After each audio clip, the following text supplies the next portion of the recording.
Hi hello welcome to Big TV. నేను మీ కౌతుకి. ఈరోజు నేను మీకు ఒక ఇంట్రెస్టింగ్ స్టోరీ చెప్పబోతున్నాను అనమాట.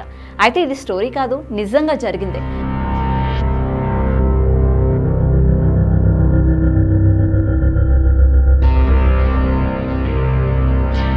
తైవాన్లో జరిగిన ఒక ఇన్సిడెంట్.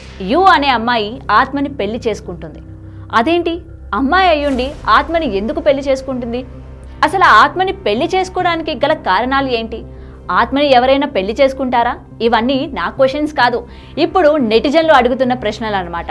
అసలు ఎందుకని ఆమె ఆత్మని పెళ్లి చేసుకుంటుందో తెలియాలి అంటే ఈ స్టోరీ మీ అందరికీ తెలియాలి.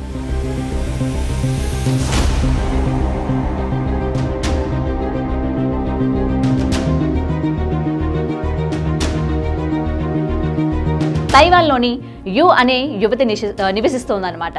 గత కొన్ని కాలంగా అంటే కొన్ని ఇయర్స్ నుంచి ఒక వ్యక్తిని ప్రేమిస్తూ ఉన్నారు.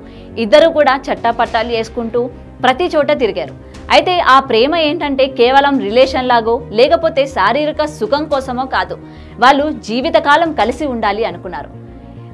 అయితే పెళ్లి చేసుకోవడానికి ఇద్దరు మంచిగా సెటిల్ అవ్వాలి అనుకున్నారు. సెటిల్ కూడా అయ్యారు, మంచి జాబ్స్ కూడా తెచ్చుకున్నారు. ఇంకేముంది, ఇరు కుటుంబాల్లోని చెప్పి ఒప్పించి పెళ్లి చేసుకుందాం అనుకున్నారు. అయితే కుటుంబాలు కూడా వాటికి అంగీకరించారు. ఇంతలోనే దేవుడు కన్నెర్ర చేశారనైతే తెలుస్తోంది. ఈ నెల 15వ తారీఖున జరిగిన ఒక కారు ప్రమాదంలోని ఆ యువకుడు మరణించడం జరిగింది. అయితే ఇది తట్టుకోలేక యు కొన్ని రోజులకి డిప్రెషన్కి గురి అయ్యి ఇంట్లోనే తన బెడ్రూమ్లోనే ఉండడం జరిగింది. వాళ్ళిద్దరి మధ్య జరిగిన ప్రతి ఇన్సిడెంట్స్ని ఒక మెమరీగా అంటే ప్రతి మెమరీస్ని ఆమె మళ్ళీ మళ్ళీ మళ్ళీ మళ్ళీ తలుచుకుంటూ బాధపడిన సందర్భాలు ఉన్నాయి.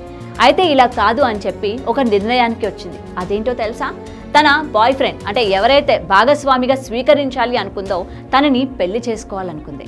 అదేంటి, పెళ్లి చేసుకోవాలన్న విషయం మనందరికీ తెలుసు కదా, మరి ఇప్పుడు ఆ వ్యక్తి చనిపోయాడు కదా, ఇప్పుడు ఎలా పెళ్లి చేసుకుంటారు అని అనుకుంటున్నారా? అదేనండి, ప్రియుడి ఆత్మని పెళ్లి చేసుకోవాలనుకుంటుంది. ఈ విధంగా ప్రియుడి ఆత్మని పెళ్లి చేసుకుంటే ప్రియుడి యొక్క కుటుంబ సభ్యులని అంటే తల్లి తండ్రిని ఆమె చూసుకోవచ్చు, ఆ కుటుంబానికి ఒక ఆధారంగా ఉండాలని అనుకుంది. సో అంతే, వెంటనే ఇరు కుటుంబాలకి తెలియజేసింది, నేను ఇలా పెళ్లి చేసుకోబోతున్నాను అని చెప్పి. వాళ్ళు కూడా అంగీకరించారు. సరే, ఇక్కడ వరకు బాగానే ఉంది. మరి ఆత్మని ఎలా పెళ్లి చేసుకుంటారు అనేదే కదా. ప్రియుడి వస్తువులను పెట్టి వివాహం చేసుకోవాలనుకుంది.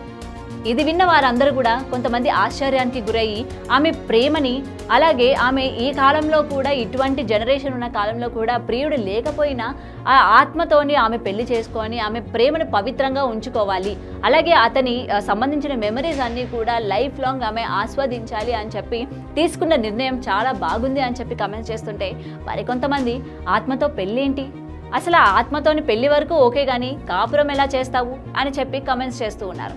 మరి ఈ కథ పైన మీ అభిప్రాయం ఏంటి? మీరు కూడా ఏ విధంగా ఆలోచిస్తున్నారో అనేది కింద మాకు కమెంట్ సెక్షన్లో మెన్షన్ చేయండి. Thanks for watching.